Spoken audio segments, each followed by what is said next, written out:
Hello guys, this is your friend Dark Fox 3.0 and we are back with a new fanfic. Which is, what if Naruto became Tsunade's secret disciple before the Uchiha massacre, and changed the fate of the shinobi world? Part 1. And if you enjoy this fanfic then please press the like button and subscribe to my channel for more fanfic like this. And now let's start the fanfic. A cool, refreshing breeze blew through the village of Konoha on this starless night. But it was not as dark as one would think, for the night sky was brilliantly light with flashes of light and the burning multicolored remains of embers that slowly floated to the ground. This spectacle came from the fireworks that were set off to celebrate the demise of the Kyuubi that was defeated by the Yondaime Hokage 5 years ago. The entire village was decorated in streamers as well as having food and activity stands, which ranged from a simple fish catch game to a more advanced targeting game meant for the shinobi of the village, lined the dusty streets. To the casual observer it seemed like the whole village was into the celebration. But if one would take a closer look at the village they would see that there was one boy who wasn't in a celebratory mood. In fact, he was downright terrified every time this day rolled around. The poor boy had yellow uncombed hair that sprouted out in all directions and wore an extremely bright orange jumpsuit. This boy's name was Uzumaki Naruto and he was currently in fear for his life as he fled from a group of angry shinobi. When Naruto landed on a nearby rooftop he let his fear get the best of him and looked over his shoulder to see how close his pursuers were. Unfortunately for him this hesitation was all one of them needed. In a swift and fluid motion this particular shinobi pulled out a kunai and flung it at Naruto just before he shouted, "Die demon!"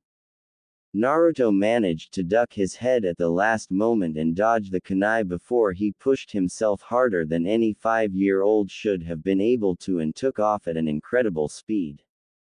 As the pursuers chased Naruto all over the deserted areas of the village, he brought his left hand up to a necklace that he had just gotten as a gift, and tightened his grip on it before he thought to himself, "If only Anko Nichan was here, she would make them all go away." Just as he finished that line of thought he suddenly felt an intense pain shot through his left leg. Since Naruto didn't want to break his stride he decided to just ignore the pain and continue on, but when he put his full weight on this leg the pain became too much and it gave out. The result of this sent him tumbling into the dark and spooky alleyway below. Naruto hit the ground with such force that you could hear his left leg bone snap. He screamed in pain before he looked down at his leg and saw that not only was his leg twisted in an unnatural position but that the cause of his tumble was a kunai that was still embedded at least 2 inches into his calf muscle. But before he had the chance to pull it out his pursuers had caught up with him. Despite the pain shooting through his leg Naruto managed to turn over on his stomach and tried to crawl away from the group. When the group saw the wounded boy they quickly descended on him like a pack of vultures, and delivered a hailstorm of punches and kicks. Many of these attacks snapped more of Naruto's malnourished bones. As the group continued to beat the poor child one of them, a shinobi from the looks of his headband and standard Chunin uniform, ripped the necklace off of Naruto's neck.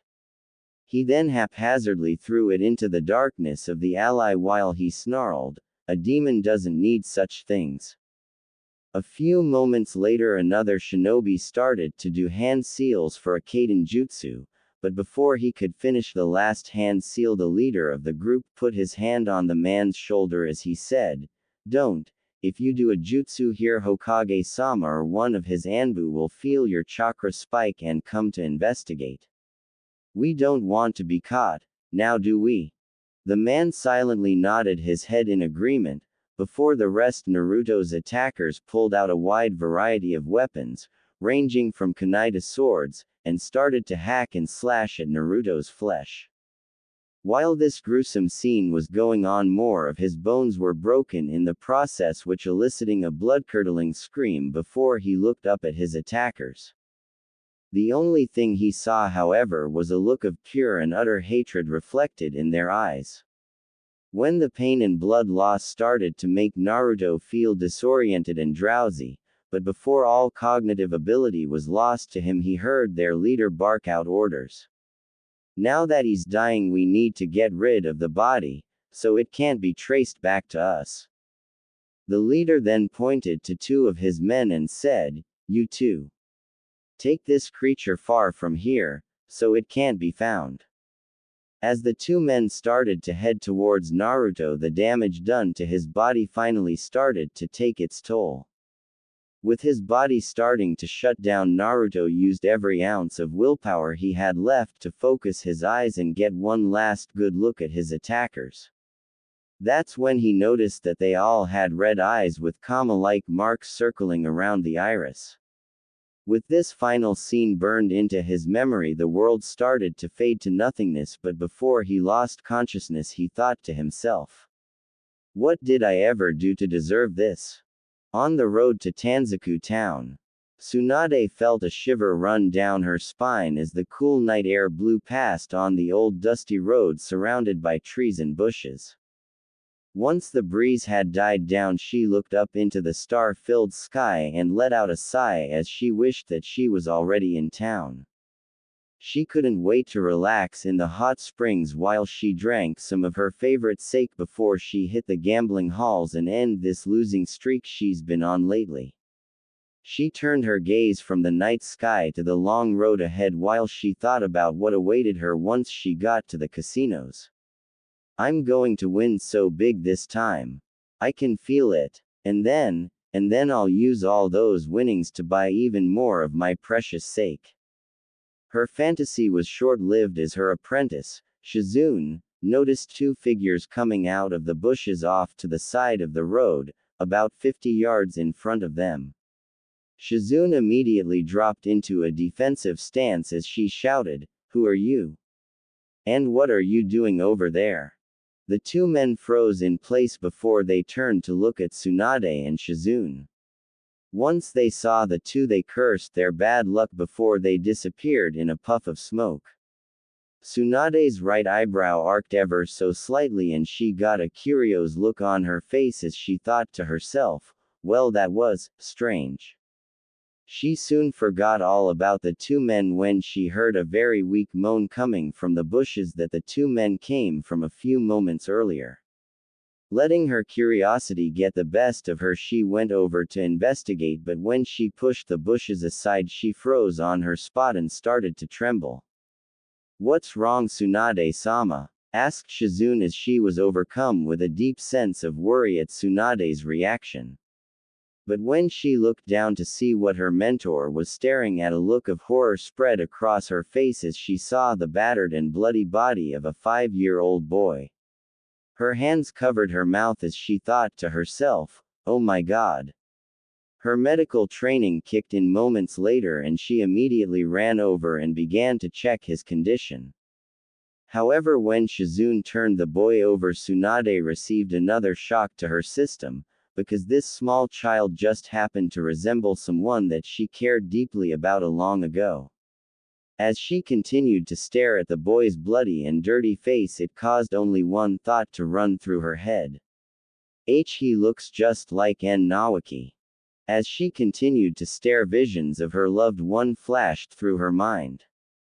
She remembered his laughter, his bright vibrant smile, and the deep love he held for his friends and family. But then her memories turned dark as images of his dead and mutilated body flashed before her eyes. A low groan broke Tsunade out of her thoughts, but when she looked down she didn't see the injured 5-year-old, instead she saw her brother Nawaki laying there dying at her feet. She shook her head from side to side to clear the vision from her mind while she thought to herself, "No, not again. I won't let it happen again." A new resolve coursed through her veins as she found the courage to push aside her fear of blood, and she quickly knelt down next to Shizune to begin to heal the badly beaten boy. Tsunade-sama, though a shell-shocked Shizune as she never in her wildest dreams thought her sensei would be able to overcome her fear of blood. Pushing those thoughts to the back of her head for now, she turned all her attention towards helping Tsunade as they tried to save this child's life. The two worked feverishly to save the boy, but it was starting to look bleak. That's when Tsunade noticed something odd. A dim red glow enveloped the damaged areas and seemed to help heal the boy at an accelerated rate. Deciding to file this away for a later date, she went back to saving this young boy's life. After several hours, Tsunade let out a sigh of relief as they had finally managed to heal all of his life-threatening injuries. Tsunade gently picked up the unconscious boy and shoved some of his blood-soaked blonde hair out of his face before she turned to Shizune and said, "With all the damage his body sustained, it's a miracle that he was able to live long enough for us to treat him." "I completely agree, Tsunade-sama. I still can't believe we were able to stabilize him," replied Shizune as she looked at the boy in her master's arms. After a moment of silence between the two women, Tsunade grabbed the edge of her green coat and wiped some of the blood and dirt from the boy's face before she said, "Let's hurry and find a hotel so he can get some rest." Shizune silently nodded her head in agreement, and both of them took off towards Tanzuku town as fast as they could safely carry the sleeping boy. A short time later they entered the hotel room and noticed the plain white walls with an open kitchen and two doors in the back, one leading to the bedroom while the other lead to the bathroom. Tsunade made a beeline for the bedroom and put the boy down on the soft bed. After she quietly shut the bedroom door, she turned to Shizune and whispered, "Just who is that boy? There is no way he should have survived all those injuries." "I know what you mean, Tsunade-sama. I've never seen someone so severely injured before survive. It has to be a miracle," replied Shizune as she let a small smile spread across her face. This good feeling didn't last long, however, because once she noticed the concerned look on her sensei's face, she got a sinking feeling in the pit of her stomach. "What's wrong, Tsunade-sama? We didn't miss anything, did we?" No, nothing like that. It's just, didn't you notice that even without our help his wounds were already healing at a faster than normal rate?" asked Tsunade as she brought her right hand up to her chin to ponder this further. It shouldn't have been possible for that boy's wounds to heal so fast, unless... As realization dawned on Tsunade, her apprentice Shizune opened the bedroom door a crack and glanced into the room to check on the boy. As she looked at his sleeping form, she muttered, "Now that you mention it, yes. I did notice that his wounds were healing at an unusually fast rate. But where are you going with this, sensei? It's just a theory, mind you.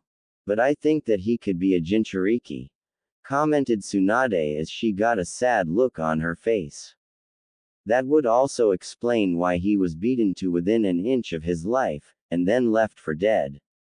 But before they could continue their conversation further, they heard a noise coming from the next room, and rushed in to check on the boy. At that very same moment, Naruto slowly opened his eyes and let out a low groan of pain as he started to look around the room. The first thing he noticed was that it was a simple white room, with cheap paint on the walls, and an old cracked mirror hanging over a simple wooded dresser. Then as he laid eyes on the old oak door, it suddenly swung open and two ladies rushed into the room.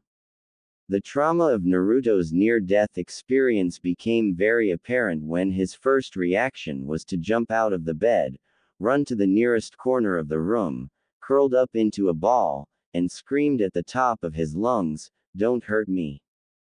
Tsunade and Shizune both cringed at the sheer terror and panic in the boy's voice. Tsunade decided to implement a different tactic and cautiously made her way over to him while she tried to calm the poor boy down.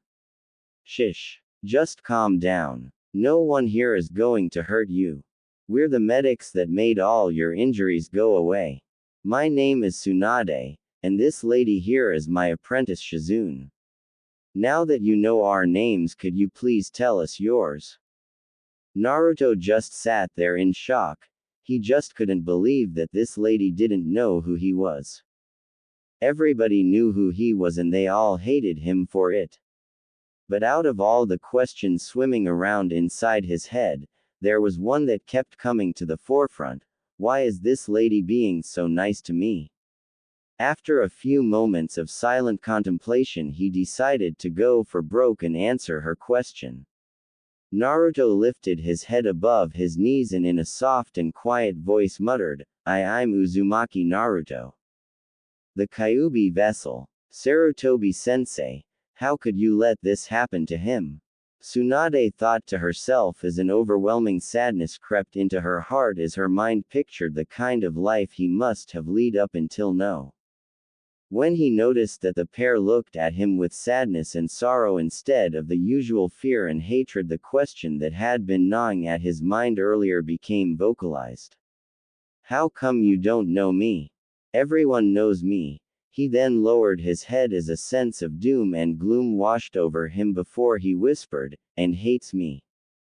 Tsunade's expression darkened at his words and she promised herself that one day she'd find the ones responsible for Naruto's current mental state and make them pay.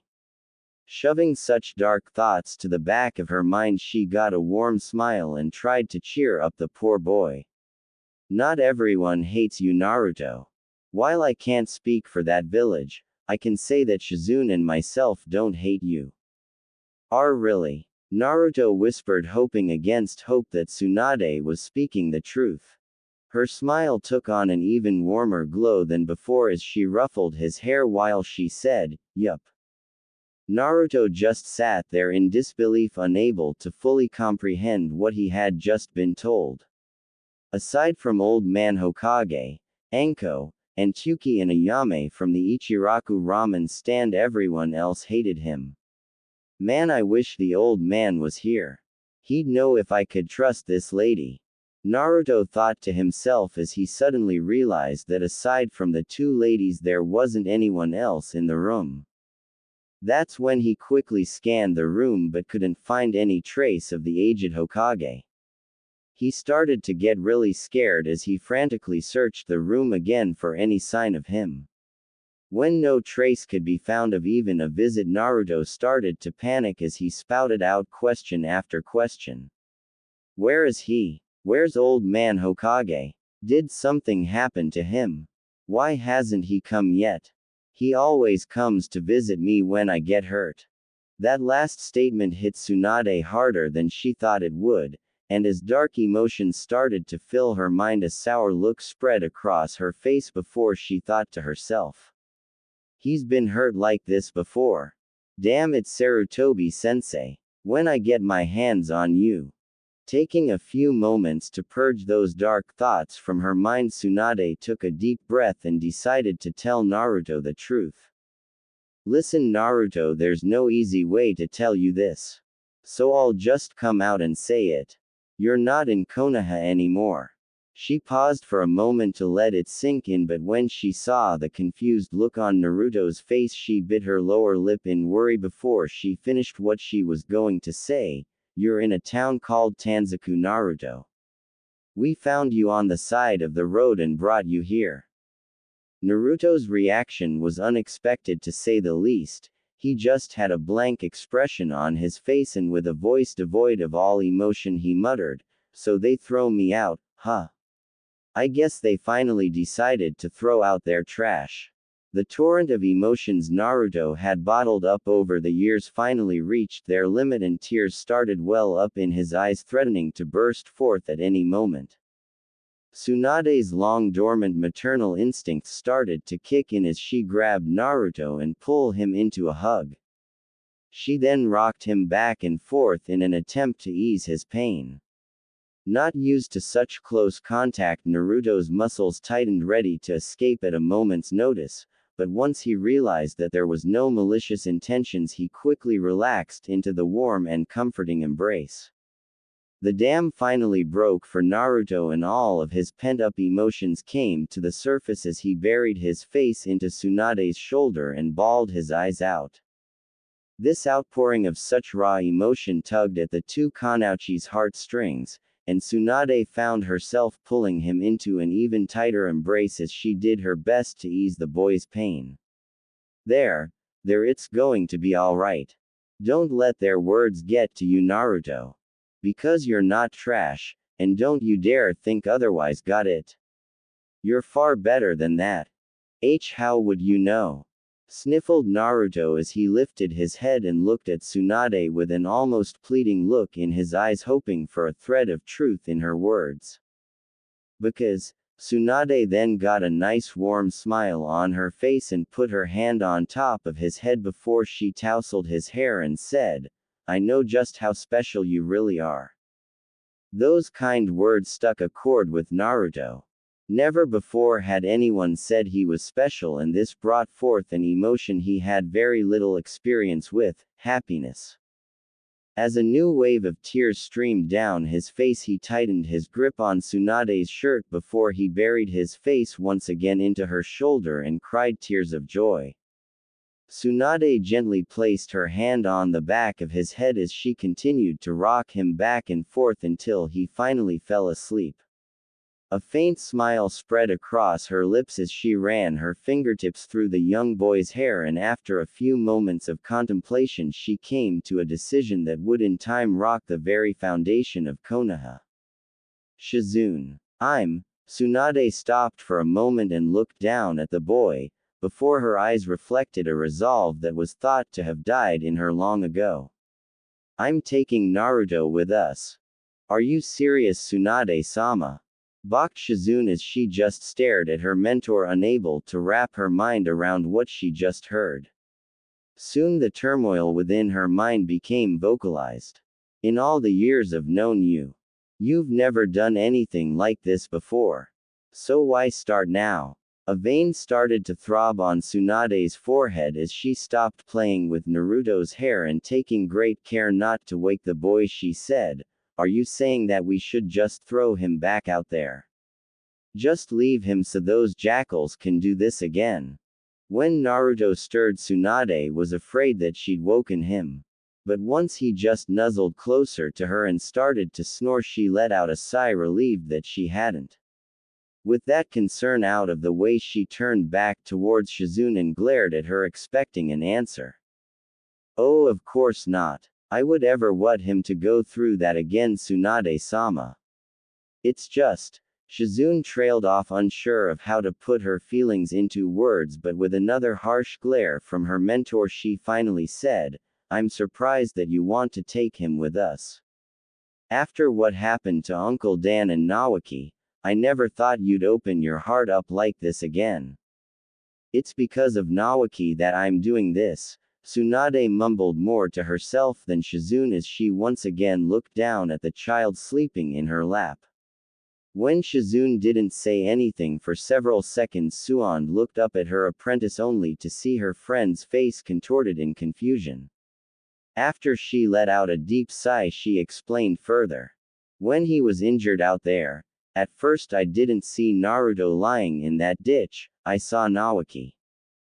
Shizune brought her hands to her mouth and let out a small gasp, but before she could say anything, Tsunade continued, That's what let me get over my fear and help you save him. I'm not sure if it was Nawaki's spirit guiding me or not. But, Tsunade paused for a moment to collect her thoughts. I do know I feel a connection to this little guy, and I think Nawaki would want me to look after and protect him. And I think Uncle Dan would want that too, Shizune added more as an afterthought than anything else. She then got a meek smile on her face, and as she gave a quick nod of agreement she thought to herself. Well, I guess it won't be so bad. After all, I've always wanted a little brother. With both ladies in agreement, a warm smile spread across Tsunade's face. Then it's been decided. Naru-chan is now part of the Senju clan. Naru-chan, muttered Shizune with her right eyebrow arched ever so slightly as she gave her mentor a questioning look.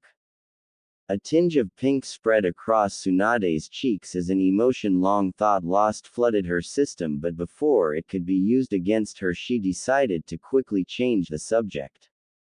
Anyway, since Naru-chan is going to come with us, I think it's time he learned how to defend himself.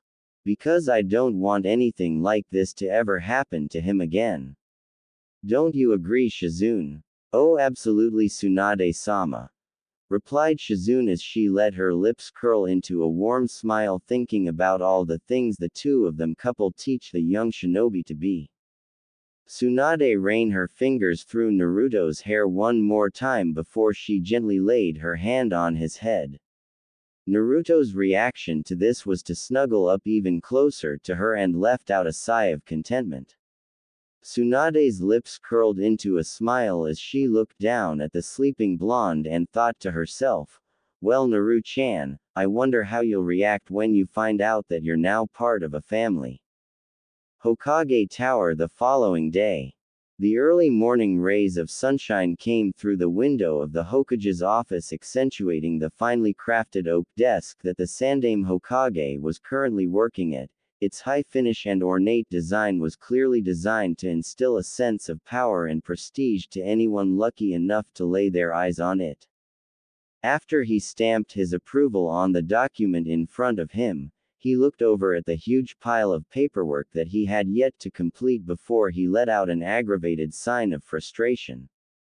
He really hated all the backlog of paperwork that was created by his participation in the Kyuubi festival the night before. As it approached midday, Sarutobi had finally started to catch up with all his work, and that's when he noticed that Naruto had yet to come by and pay him a visit like he usually did after the festival. This fact alone caused him to become a little concerned. But as the day wore on and he had yet to even receive any news about the boy's pranks or emergency notices concerning the young blonde, caused him to become really concerned about the child's well-being. So once Sarutobi had finished the last bit of paperwork he was currently on, he let out a sigh and got up to go and look for Naruto. Just then a loud commotion could be heard behind the finely crafted wooden doors that lead to the reception area. Then before he could even get out from behind his desk, the dual doors got knocked off its brass hinges and went crashing to the ground. As the dust settled to the ground, a very pissed-off Mitarashi Anko barged into room. Her long tan trench coat moved as though an invisible wind blew past her as she dragged one of the Chunin guards in with her. Once Anko was in front of Sarutobi's desk, she unceremoniously dropped the guard to the floor, and with a glare that would send a shiver down her old sensei's spine, she made her aggravation known. All right. Where the hell is the Gaki? Sarutobi let a breath. He didn't realize he was holding as all his worries about Naruto's safety melted away. After all, if the young woman in front of him is this pissed, Naruto must have played a really nasty prank on her. With a grandfatherly smile on his face, Sarutobi asked, and just what has Naruto done this time? Done. What the hell are you talking about? Screamed Anko, a look of utter disbelief clearly present on her face as she tried to comprehend that he had no clue as to what was going on. Finally, her anger and concern for the person in question got the best of her, and as she clenched her fist to contain her rage, she snapped, I want to know where the Gaki is right now. Taking note of the desperation hidden under all the anger that was just displayed, Sarutobi got a sinking feeling in the pit of his stomach. Wanting to get more information before he came to the wrong conclusion, Sarutobi walked out from behind his desk and he got a serious look on his face to show Anko he wanted answers. Anko-chan, you need to calm down, and tell me what exactly is going on here.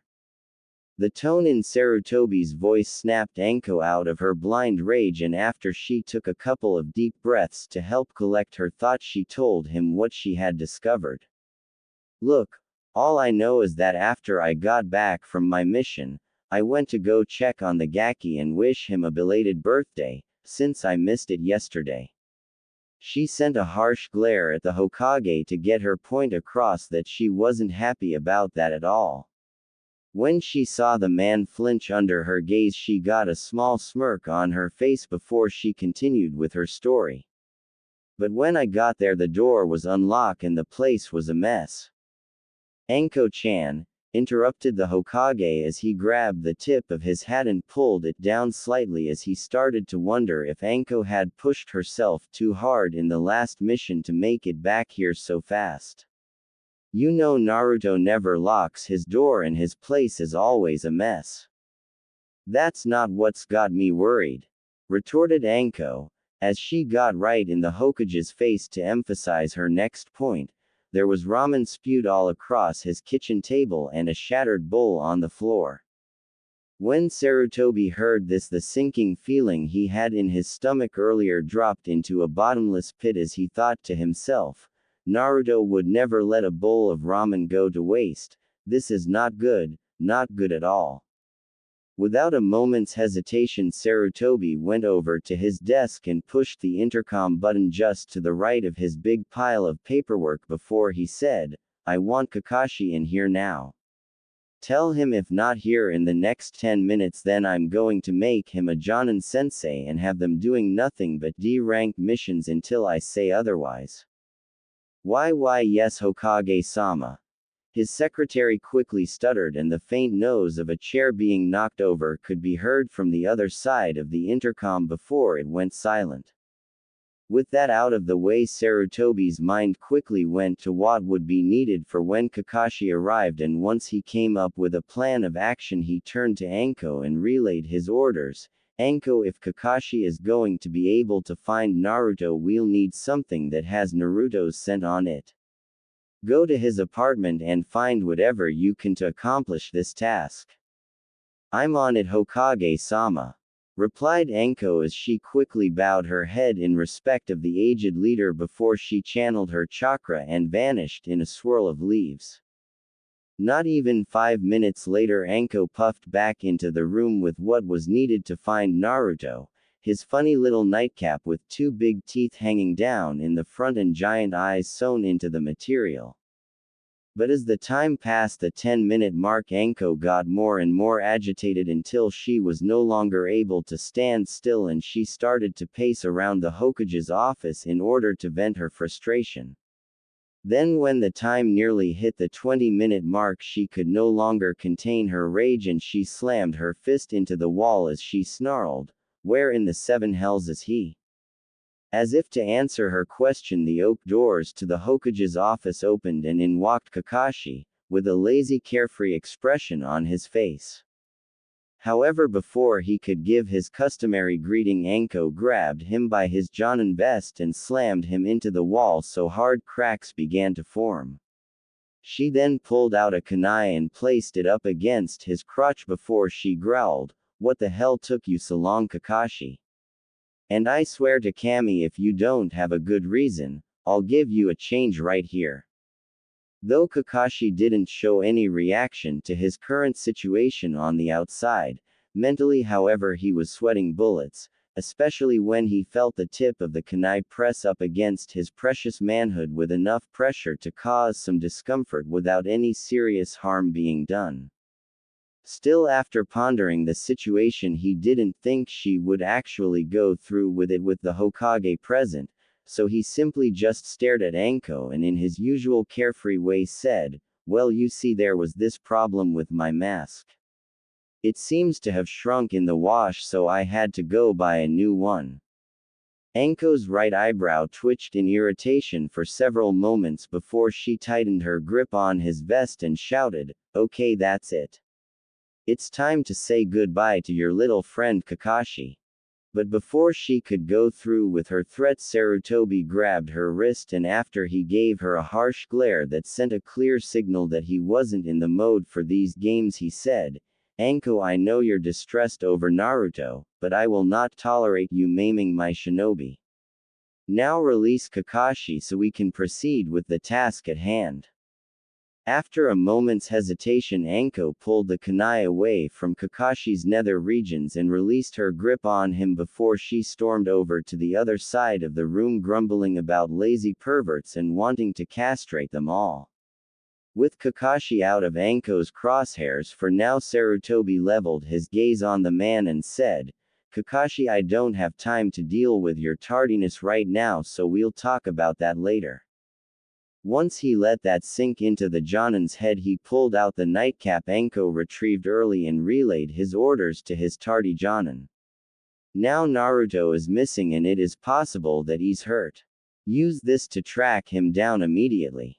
Hi Hokage-sama, replied Kakashi as he was already going through a series of hand seals and channeling the chakra necessary to perform the jutsu needed. After he formed the last hand seal needed, he slammed his hand onto the ground and called out the name of the jutsu, Kuchio's no jutsu. A puff of smoke erupted from his hand, and encompassed an area the size of a chair. Then once it cleared, a dog wearing a Konoha headband could be seen sitting in the very spot Kakashi's hand was just moments before. Yo! Was the pudgy little dog's greeting as he waved his right front paw, but when he noticed the Hokage and a very irate Kunoichi, he turned towards his summoner and asked, "Ah, what's up Kakashi? Pakun, we have a problem. It appears that Naruto is missing and we need you to track him down," stated Kakashi as Sarutobi, not wanting to waste any more time, pulled out the child's nightcap for the dog now known as Pakun to sniff. Pakun took one whiff of the nightcap before his highly sensitive nose picked up the scent of the one thing he detested most in the world. His face turned a dark shade of green, and as he brought his two front paws up to his mouth to restrain his gag reflex, he said, "Does this kid bath in ramen? I mean, really, who could really enjoy that vile stuff anyway?" Anko made it across the room in the blink of an eye and picked up the small dog by the scruff of the neck before she snarled, "I don't give a shit what your personal opinion of his eating habits is. Now can you track his scent or not? Geez lady, what's got your panties in a bunch?" questioned Pakun, but when he felt her tighten her grip, he decided to not push her any further and started to rapidly sniff the air in the hopes of placating the pissed-off women. Just then a faint breeze blew in from the open window and he stiffened. He picked up the scent of blood mixed in with a heavy dose of ramen. He quickly wiggled out of Anko's iron grip, and as he jumped out the window he said, "Quickly follow me." Anko, Kakashi, and Sarutobi wasted no time and followed the little dog out the window and into the streets of Konoha. After several minutes of running along the tiled rooftops of the older wooden buildings of Konoha in the early evening hours, Pakun's sensitive nose finally located the source of the blood mixed with ramen scent and jumped down into the garbage and maggot-infested alleyway below. When the others landed in the alley, they were frozen in place at the scene that lay before them. If a common villager were to look around this particular alleyway, they would have gotten a sick feeling deep in the pit of their stomach. This particulate alleyway was covered in blood, from the walls to the dumpsters. Even the ground had a large pool of blood in one spot close to the back of the alley. As Anko surveyed the scene in hopes of finding any clue to Naruto's well-being, her eyes caught sight of a simple blood-soaked necklace just lying on the ground. Anguish and despair began to overtake her being, and as the tears started to well up within her eyes, Anko focused solely on the necklace that she recognized all too well before she mumbled to herself, "No." Flashback 3 days ago, Naruto's apartment. But Anko Nichan, whined a watery-eyed Naruto, who was barely able to hold back the tears that threatened to run down his face. As he looked up at Anko, he gave her the best puppy dog eyes he could muster in the hopes that he could get her to change her mind. "You promised me that you would be with me on my birthday."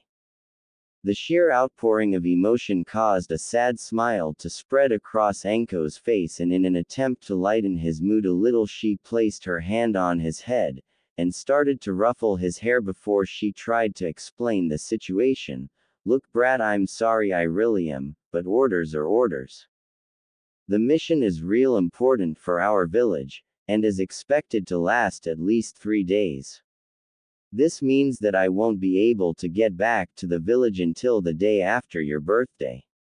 Now suck it up. You are a big boy, right? And big boys don't get upset about things like this. Oh okay, sniffled Naruto as he tried his best to be the big boy he wanted to be and make his sister figure proud of him.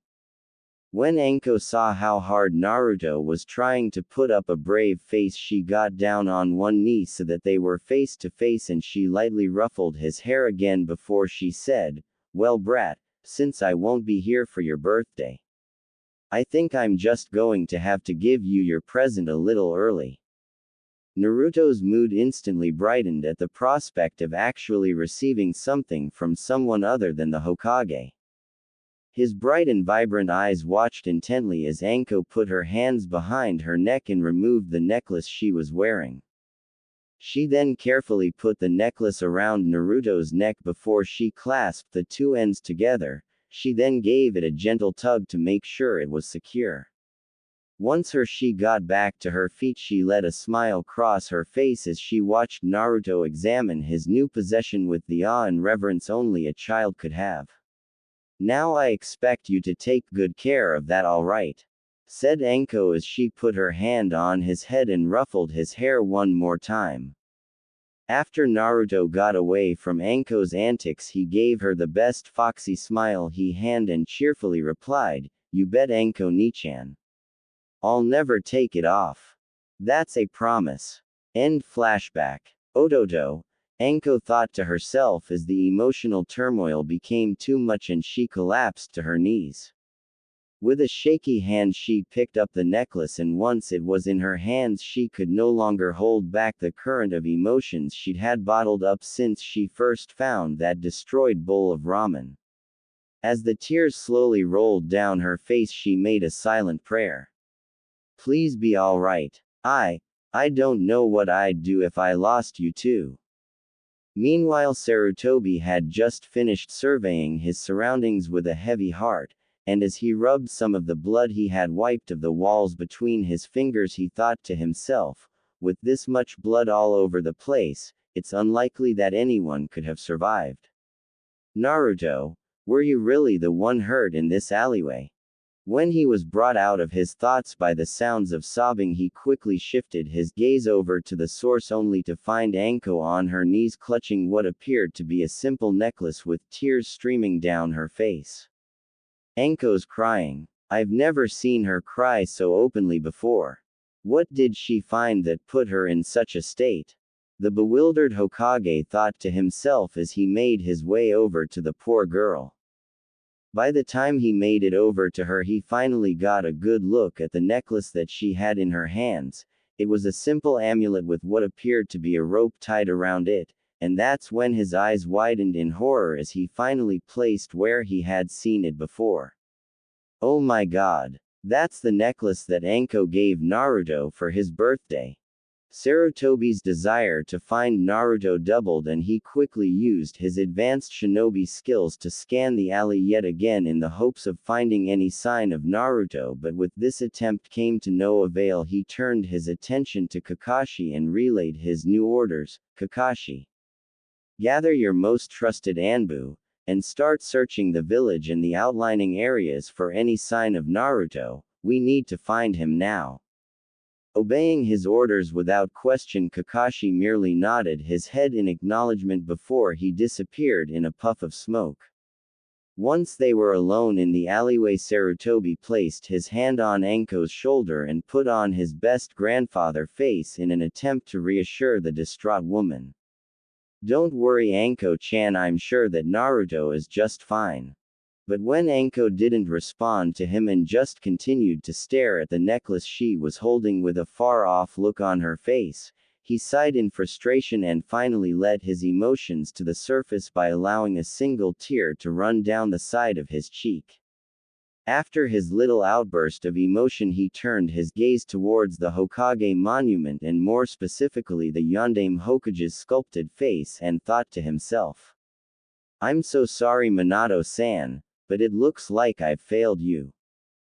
Tanzaku Town. The early morning rays of sunshine came through the window and started to bath the hotel room in its warm light, and when those rays fell upon a young blonde boy, who was still resting his head in Tsunade's lap, began to stir.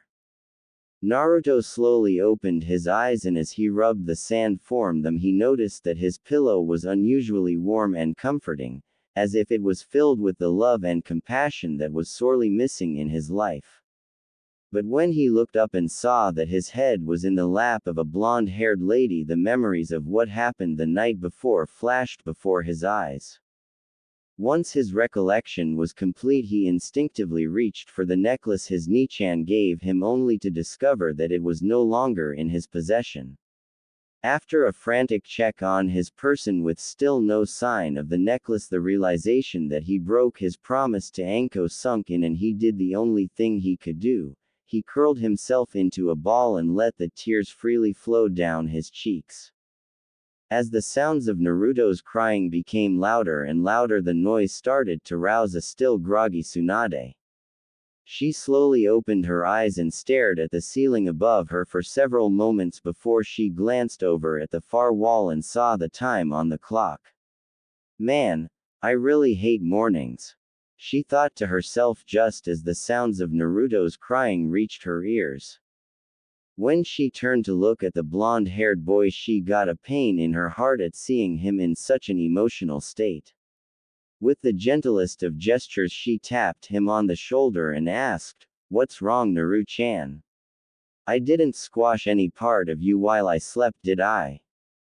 The moment Tsunade heard what she had said, she flinched and let out an aggravated sigh as she thought to herself, that sounded really lame. Arg, I'm no good at this sort of thing. No, nothing like that, sniffled Naruto as he wiped the underside of his nose before he lowered his head so that his chin rested on his knees and mumbled, I broke my promise to Anko Nichan. You have a sister, Tsunade practically shouted as she racked her brain but couldn't recall Naruto having any surviving relatives. In fact, the only person she could think of that would qualify as family was his rumored godfather Jiraiya, but since he never took any responsibility in raising the boy, she quickly dismissed that as a possibility. She's not my real sister, muttered Naruto as he rubbed his puffy red eyes to clear his watery vision. He then looked up at Tsunade, and when he saw her questioning look he elaborated, but after she saved me last year she started to look after me. You know, check to make sure I was alright and stuff like that, when she wasn't on a mission, of course. She even trained me on how to avoid the villagers. That way they wouldn't be able to hurt me. Sounds like she cares about you very much, Tsunade whispered into Naruto's ear as she allowed a faint smile to cross her lips at the news that not everyone in that horrible village hated him. Before she decided to discreetly get a hold of this person and inform them of Naruto's survival, and who knows, she may even agree to be their eyes and ears within the village, an advantage that would be invaluable in the future should they ever come to suspect that Naruto survived. Yeah, I guess she does, chirped Naruto as a warm fuzzy feeling filled his being at the thought of all that Anko had done for him. Then his mind drifted to their last meeting. She even gave me my first birthday present early, because she would be on a mission and would miss it. It was this necklace that she always wore, added Naruto as tears started to well up and threatened to overflow as he reached up to where the necklace hung from his neck just the day before. He sniffled, and then, it was taken from me when those shinobi with weird eyes attacked me. Without a second thought, Tsunade pulled Naruto into a hug and gently rubbed the back of his head while she whispered reassuring words in his ear.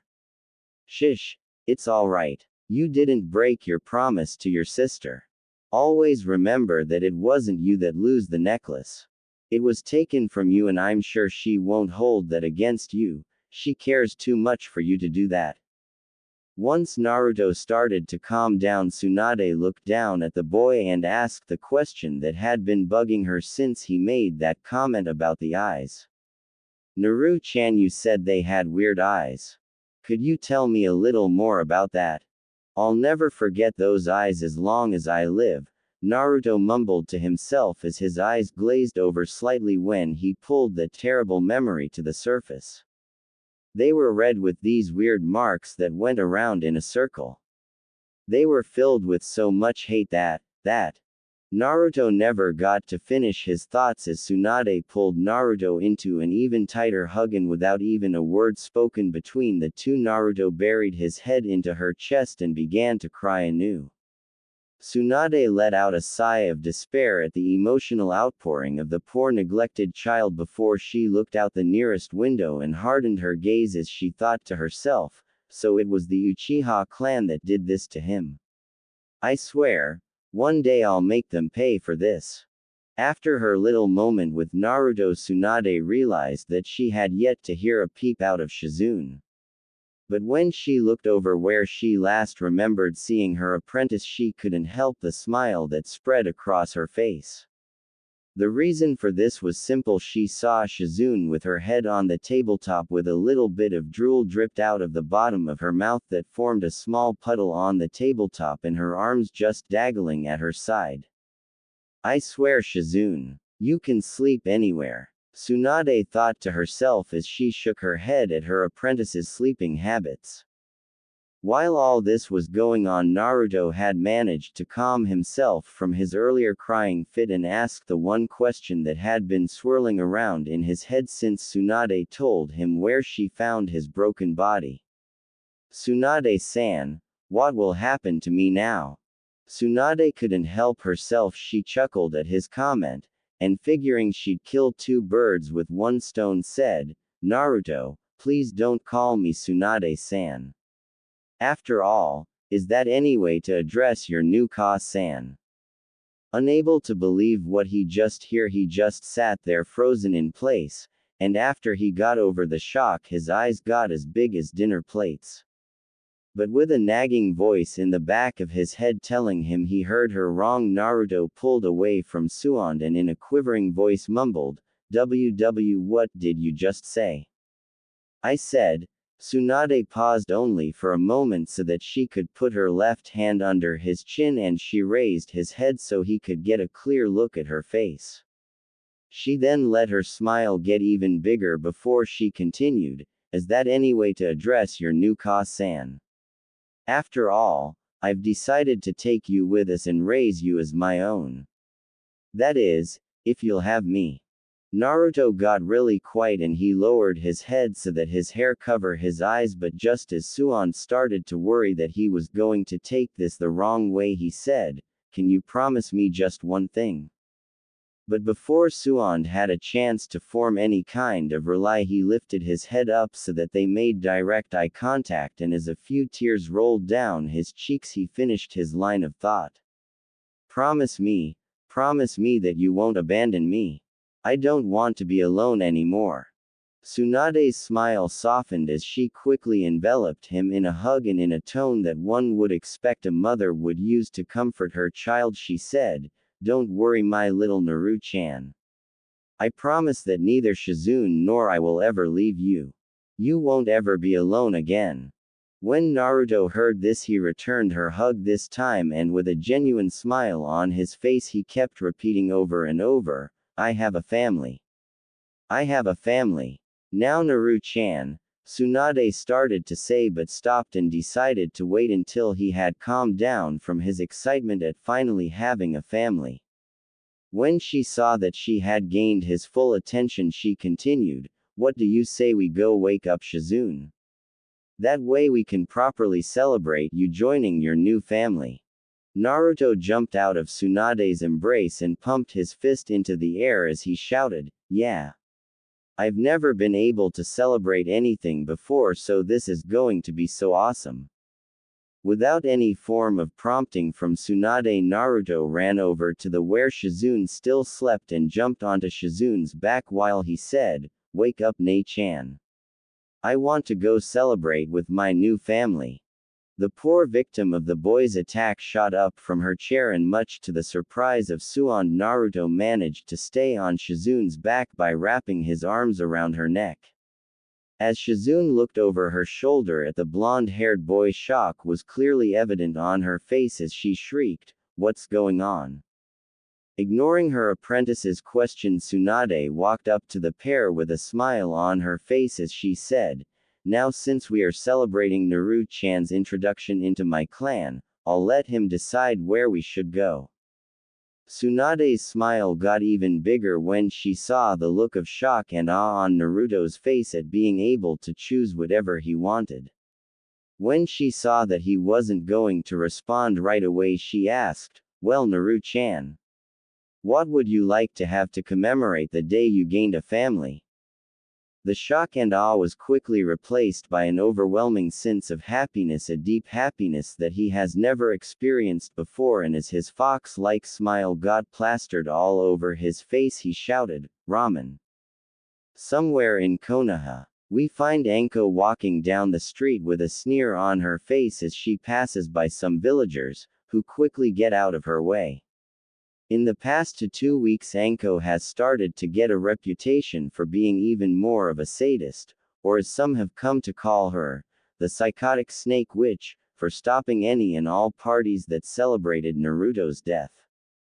Any villager that got on her bad side on this issue wound up in the hospital with many lacerations and a couple broken bones. One person even wanted to find Naruto's body just so they could burn it, to give him a proper send-off back to hell. This comment got he strung up in front of the Hokage Tower, upside down in nothing but his underwear with a kunai with a note that said, "Say that again and I won't miss next time," just inches for his family jewels. After passing by the villagers, Anko's face softened when she thought about Naruto's death. She still couldn't believe that he was really gone, and she didn't fail to see the irony of losing him to an attacking mob. After all, that's how they first met. Flashback 1 year ago. A 16-year-old Anko was walking down the street mentally congratulating herself for passing her exam and making Tokubetsu Junin, when she heard the muffled cries of a group of people coming from the other side of the street. As Anko makes her way to the front of the crowd, she couldn't help but think, what's got all these people so worked up?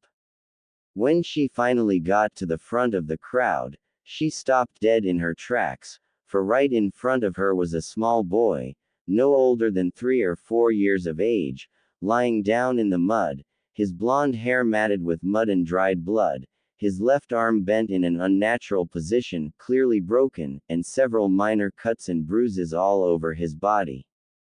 After hearing comments like, "Demon brat, kill the demon," and, "Why don't you go back to hell, that's where you belong after all," Anko couldn't help feel sympathy for the boy, as she too was treated badly because of her sensei gone missing nin, but her thoughts went in a different direction. So that's the Kyuubi vessel, can't these people tell the difference between the demon and its jailer? I mean, my father taught me a little about seals, and even I can tell the difference. Thinking of her father put a frown on her face, thinking back to what the council forced her to do. Damn council, won't even let me take my father's clan name even though I'm a Tokubetsu Junin now. Those old bastards will only let me take my mother's maiden name of Mitarashi. Being brought out of her thoughts as she a knife being thrown at the boy, she reacts without a second thought. Anko jumped in front of the boy and deflected the knife. Anko gets into a defensive position, and yells, "What the hell do you think you're doing?" while she scans the crowd for any more attacks. "We're getting rid of the demon. What does it look like, you snake whore?" shouted someone in the crowd. Anko's right eyebrow started to twitch as she looked at the crowd. Snake whore, snake whore. First you try to kill a small child, then you just have to insult me. That's it. You're all going to pay now. Kuchihyose no jutsu. As she slammed her hand into the ground and several dog-sized snakes appear. "All right boys, go and have your fun, just don't make their pain end too quickly," said Anko with a sadistic look on her face. Upon hearing the jutsu that this defender of the demon used, many in the crowd started to panic and flee the scene. Just as the snakes were about to attack, kunai came raining down, dispersing all of the snakes in a cloud of smoke. When the cloud of smoke cleared, Anko found out that Naruto and herself were surrounded by Anbu. Glaring at the dog-faced Anbu, Anko couldn't help but yell, "Why did you stop me? These little maggots need to be taught a lesson." "It's because you went too far, Anko," came the reply of an elderly man in white robes and a hat with the kanji of fire on it. Anko's eyes widened in surprise at the comment, as she said, "Hokage-sama, you can't mean that, you're just going to let them get away with this."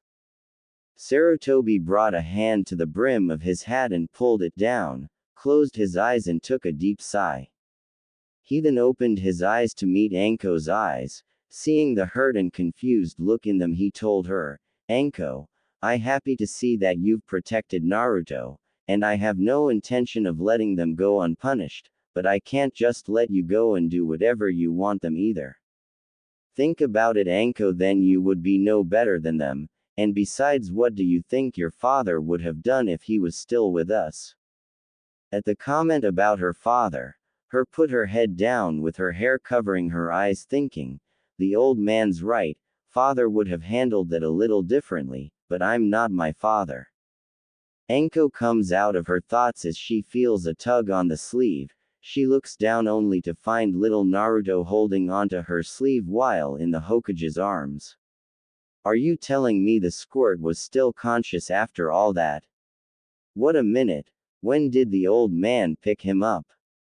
Filing those questions away for later, Anko heard Naruto mumble something to her. Leaning in closer to him, she smiles down at him saying, "What was that squirt?" Naruto looks up with a weak smile on his face and with a soft voice says, "Thanks for saving me from the mean people. I'm a little sleepy, I think. I'll take a nap now." As he closes his eyes and goes to sleep. After Naruto fell asleep, Sarutobi looked at Anko with a smile on his face. "Don't worry, Anko, he's just fallen asleep. He's safe now, so you can just go on home and get some rest. We'll take him to the hospital." "But," escapes her lips as she glances down at Naruto. Sarutobi let out a sigh. "I can assure you, he is quite alright, but you need to go home and get some rest. After all, you had a busy day, what with the exams and now this incident. Now don't make me have to turn this into an order." Lowering her head in defeat, she replies, "Yes, Hokage-sama." As Sarutobi and the Anbu squad took off for the hospital. As she started off toward her apartment, she glances back in the direction of the hospital. Her only thoughts were, at least he's safe now. End flashback. Coming out of her thoughts, Anko realizes that she's stopped right in front of Ichiraku's ramen stand. Looking over at the two empty seats that she and Naruto would always sit at, she couldn't help but see two ghostly figures sitting there. One was of herself sitting there listening to the other ghostly figure of Naruto as he was smiling and laughing about something that happened that day.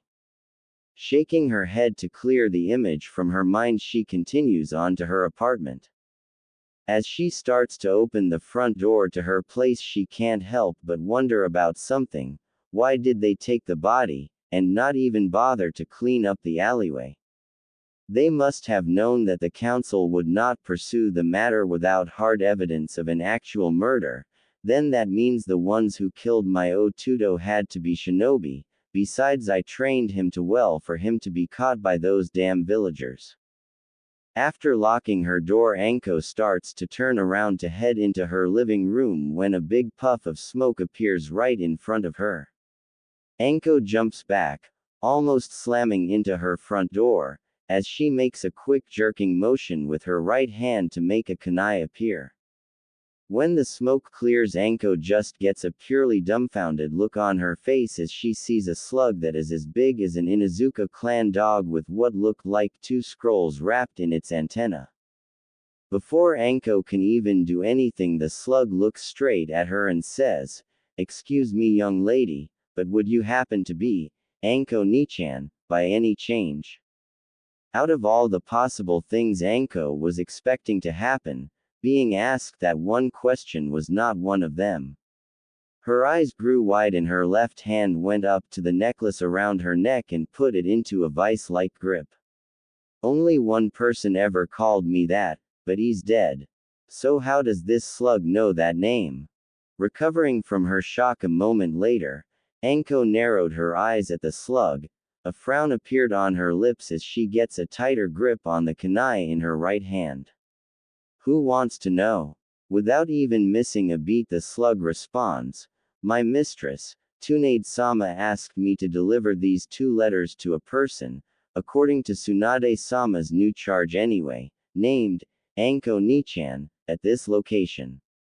You match the description given to me by my mistress's young charge, so I figured that you must be this, Anko Nichan, he told me about. Tsunade-sama, as in the legendary slug Sanin. Her new charge. What the hell is going on here? Taking a deep sigh, Anko replies, yeah, that's me. Might as well find out what's going on. The slug extended its right antenna to show Anko the first scroll labeled, Anko Nichan. I'm to wait to see if you want to give a response to those letters. Whatever. As Anko's trembling hands opened the first scroll. Dear Anko Nichan, I'm writing this to let you know that I'm alright, sorry for taking so long to get in touch, but Kasen wanted to make sure that you were the only one to get this letter. Oh yeah, I've got a Kasen and another Nichan now, can you believe it? They really want to take care of me the orphan that nobody wanted. Okay, almost nobody. Sorry Nichan. Anyway, my Kasen's name is Tsunade. She's some hotshot medic nin or something, and my other Nichan's name is Shizune. She's Kasen's apprentice. Hey, guess what Kasen says she is? Going to take me on as an apprentice and train me to be stronger. Nichan.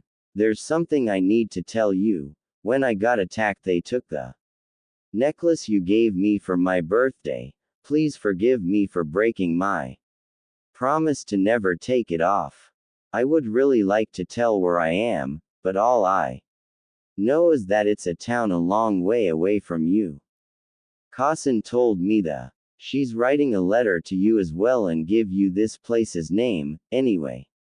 I hope you come visit us really soon. By Anko Nichan, hope to talk to you later. Naruto. Anko's eyes, tears of happiness came down her face and her lips curled into a smile, as she read the letter again and then looked at the little scribble of a Naruto head with a foxy grin and one hand in a victory sign. He's alive. He's really alive. I can't believe he's still alive. With a smile still on her face, Anko put the letter from Naruto down on the table, and picked up the second scroll labeled, Anko-san. As she opened it, she couldn't help but wonder what Tsunade-sama would want to write about. To Anko-san. Hello Anko-san, if Naruto hasn't already told you, my name is Tsunade. I'm writing this letter to inform you of some matters that have come to my attention. The first is to let you know that I am indeed making Naruto my son an apprentice. I won't go into details as to why I decided this, but I will say this: I plan on making Konoha regret their decision in trying to get rid of him. I'm going to train him to be the best medical ninja this world has ever seen. The second matter is one of the most important we need to discuss. Under no circumstances are you to let anybody know that Naruto is alive. You can't even tell Sarutobi-sensei. If you tell him, he will have to inform the council, and as you know, there are probably many people on the council that would use this chance to make Naruto was never heard from again. I will not let that happen, even if it means that I have to become a missing nin. The final matter I need to inform you on concerns the attack on Naruto. When Shizune and I found he was barely clinging to life. In fact, if it wasn't for the Kyuubi, Naruto wouldn't be alive right now. He had cut and deep gashed all over his body. His left leg was fractured, the right arm was completely snapped in half, he had several cracked ribs, and was suffering from some internal bleeding. At the point Anko gritted her teeth and was using every ounce of willpower to not crumple Tsunade's letter. After we were able to heal his injuries, I had a talk with him about the attack. Luckily he can't remember most of what happened to him. I just hope that this means the trauma of the attack is kept to a minimum. Anyway, Naruto does remember one thing about his attackers, and that is their eyes. He said they have red eyes with black commas in them. Ring any bells? Anko's eyes narrowed and some wrinkles appeared on the paper. She only had one thought: Uchihas. They're going to pay for hurting my Otudo. If you guess the Uchiha clan, then you're corrected, but before you do anything stupid, a little piece of advice. Don't do anything to the Uchiha clan until you have some evidence of them being involved in the assault. Now if you want to see Naruto again, we will be in Tanzuku town for at least 2 to 3 more weeks before moving on. So I recommend that you get some time off and permission to leave the village for that period of time. I really don't care how you do it, but I know for a fact that Naruto would really like to see you again. Tsunade. After she finished reading Tsunade's letter, Anko turned to the slug. Alright, could you tell Tsunade-sama that I will be there as soon as I can? I want to talk to her about the brat's training, and about this clan problem.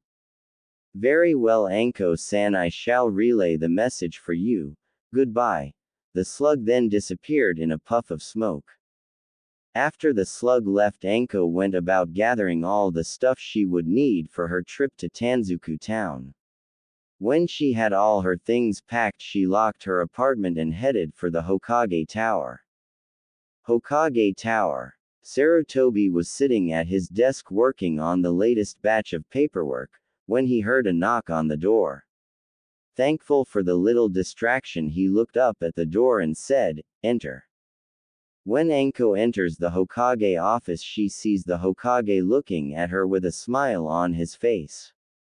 Deciding to get straight to the point of her visit, she blurts out, "Hokage-sama, I request to have 2 to 3 weeks of so I can get my head together." Seeing no reaction from the Hokage, Anko decided to continue. "I would also like to have your permission to go and leave the village to visit some of the other villages in Fire Country. I just need to get away for here for a little while." Upon hearing this, Sarutobi was deep in thought. He knew that Naruto's death had hit her hard and that she needed time to grieve, so being the kind-hearted person he was, released a deep sigh and said this: "Very well, Anko, I'll give you your 3 weeks, and I'll even let you visit the other towns in Fire Country, but I want to be notified of what town you are in and where you will be staying, so that I can contact you in case something comes up, alright?" Getting a big smile on her face, Anko bows to the Hokage and says, "Thank you, Hokage-sama, and I think I will go to Tanzuku town first so I can see the sights and try to clear my head." Smiling at Anko, Sarutobi dismisses her so she can start her vacation. "I just hope this helps you come to terms with Naruto's death." When Anko steps outside of the Hokage office, she grabs her pack. She heads out of the tower and toward Tanzuku town. "I'll be there soon, Otudo, and when I get there I'm going to help you become even stronger, so that this place realizes what a mistake they've made." Next chapter. Let the torture, air training begin. Author's note. Well, there's chapter 2. I hope you like it. I wanted to get a little background on how Anko and Naruto first met. The next update might take a little longer because I will be covering the next 7 years of training he goes through. I'm going to try to get to the wave arc by chapter 4. I think you'll like my take on it since he won't be a Konoha shinobi. The poll for Kyuubi being male or female stands at male 5, female 11. Naruto still couldn't believe this was happening to him. First he is nearly killed by a mob of shinobi, then to be found by Tsunade and Shizune, who just happened to be walking by, and then they decide to take him under their wing. In fact, Tsunade has spent most of the last 2 weeks getting to know Naruto. She has even started to call him Naru-chan. Naruto is now in the forest just outside of Tanazuku town with Tsunade and Shizune, in just a blue t-shirt, a tan pair of pants and a pair of sneakers, waiting for his training to begin. Alright Naru-chan, before we begin your training I need to know if you know what chakra is and how to channel it. Tsunade asked. Of course Kasen, we covered what chakra is and how to channel it at the academy about a month ago. Good, that will make things easier. Now I have just one more question.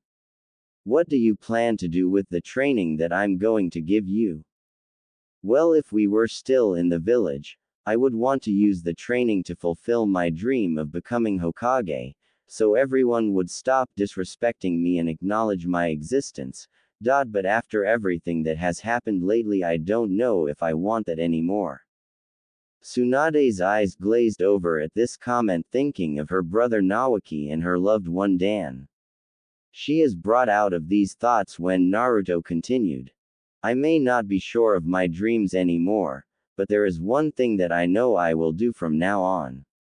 I must get stronger so I can protect the ones I care about.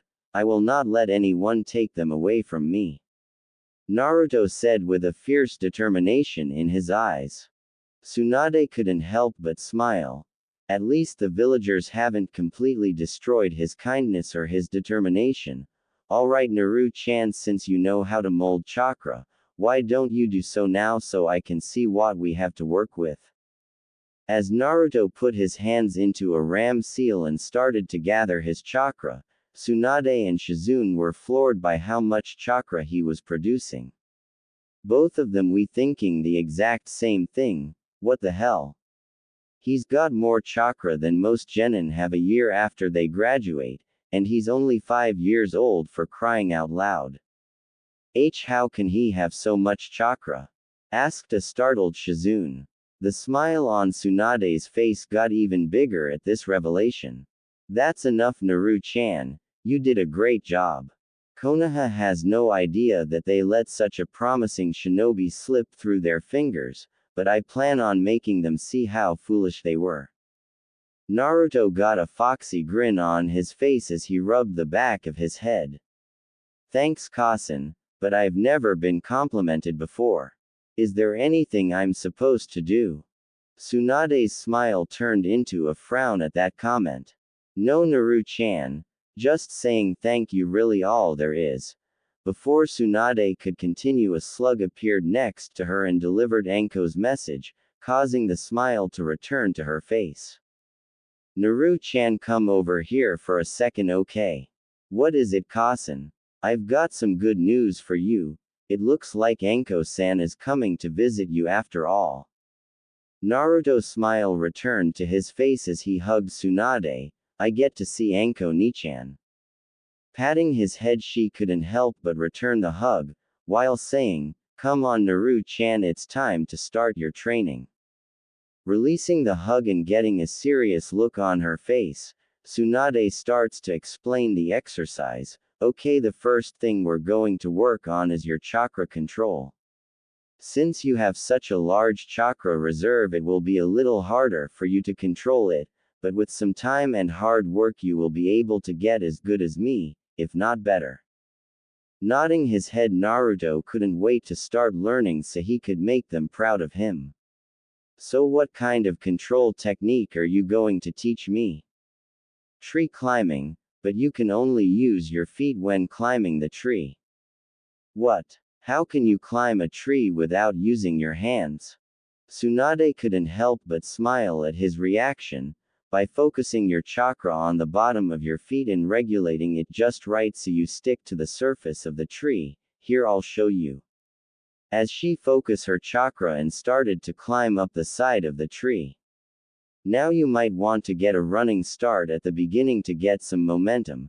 She then threw a kunai at Naruto's feet. Use this to mark your progress. Picking the kunai up, Naruto started to run at a tree and started to run up the side. He was able to get 4 steps up the tree before he fell down to the ground. Looking back at the tree with an intense glare, Naruto focused his chakra again and ran up the tree. This time he got a little bit further before he fell back to the ground.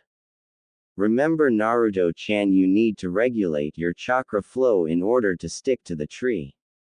Shizune encouraged.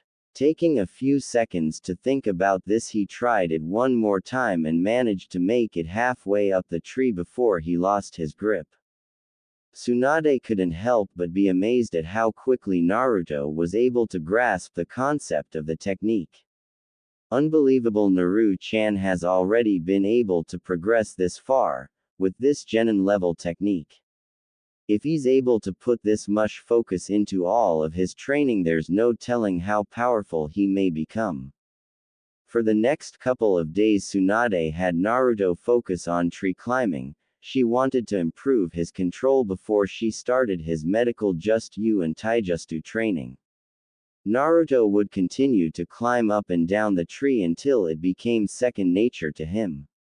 This is the scene that one Anko Mitarashi came upon when she arrived. She was completely surprised by what her Otuto was doing. "Hey Gaki, when did you learn to control your chakra so well?" she asked as she walked up to the group. Naruto instantly recognized that voice and quickly turned and ran toward the person and enveloped them in a hug, while yelling, "Anko Nichan."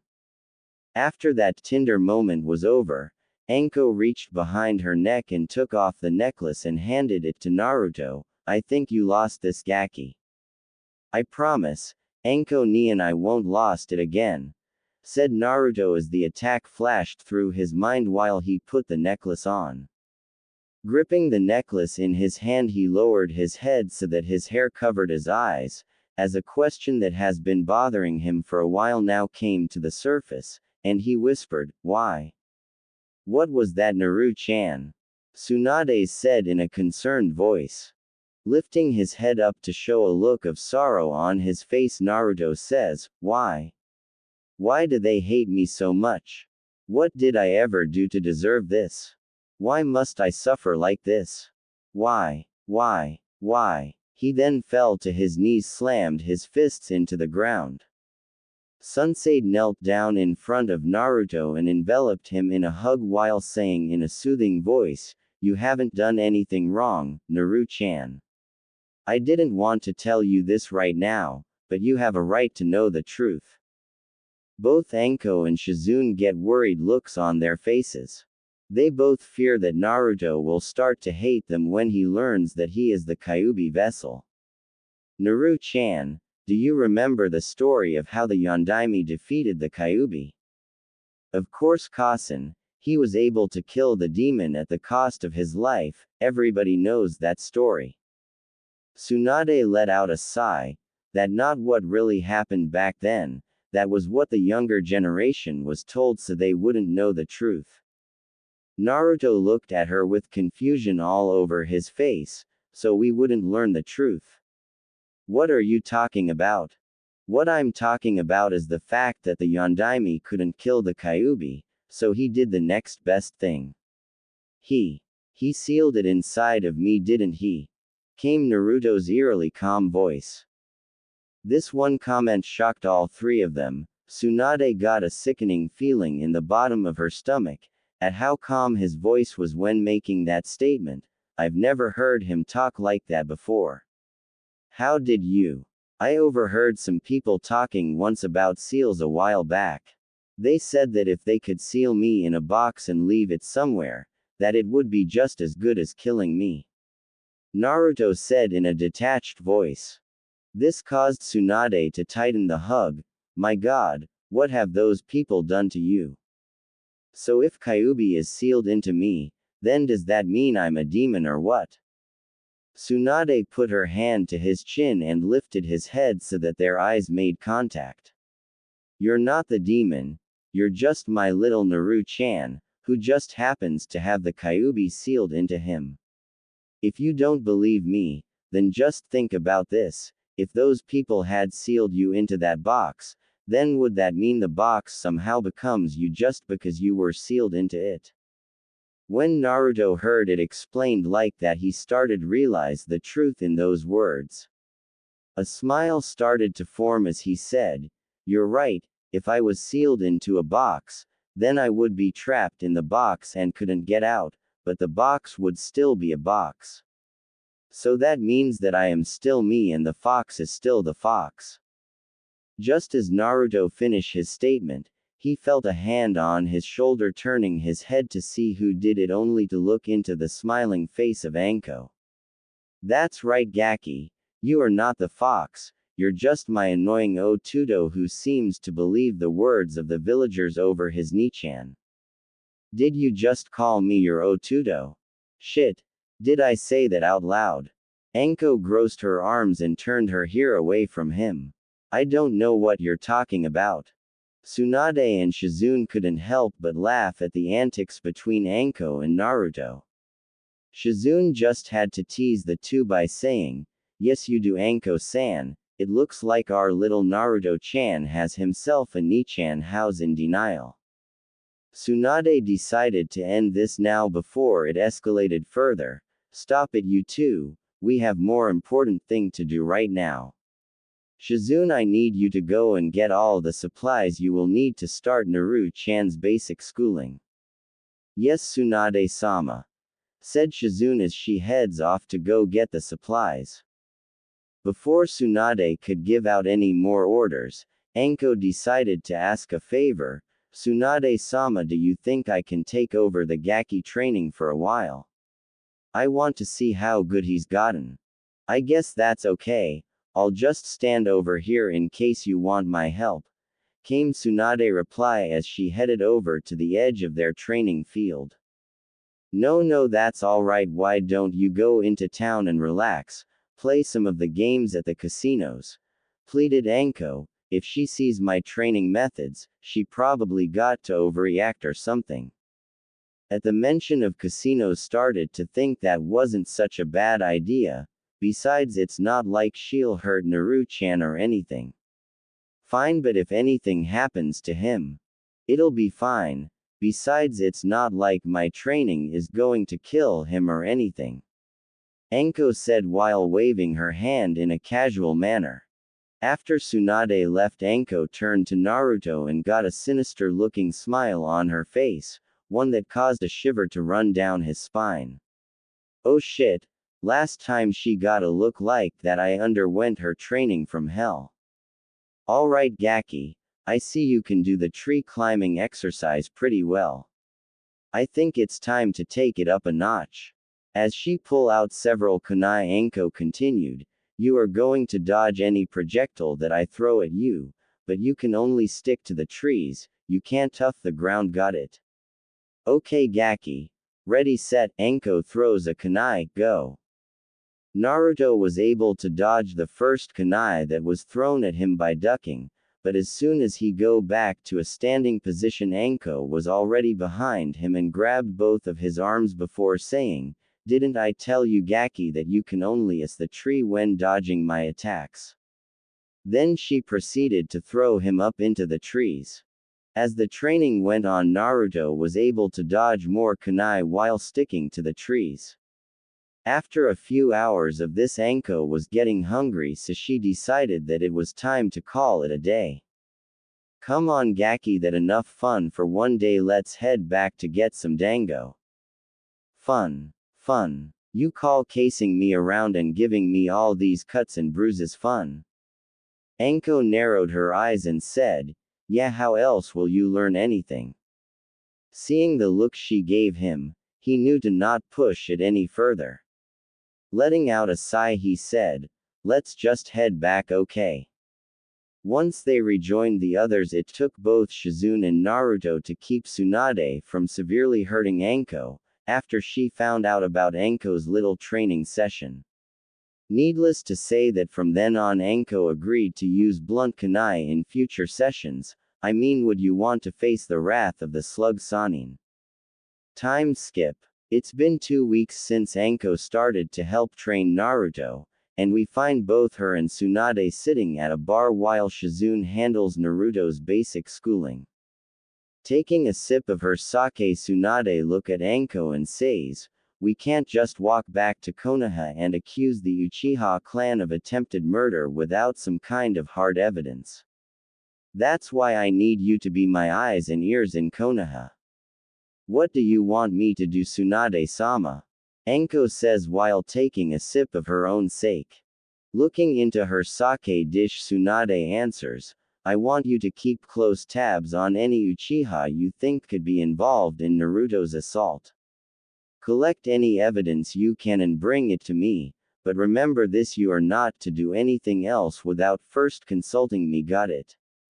Naruto doesn't need to hear that his Nichan got herself incarcerated or worse killed because she acted too rashly."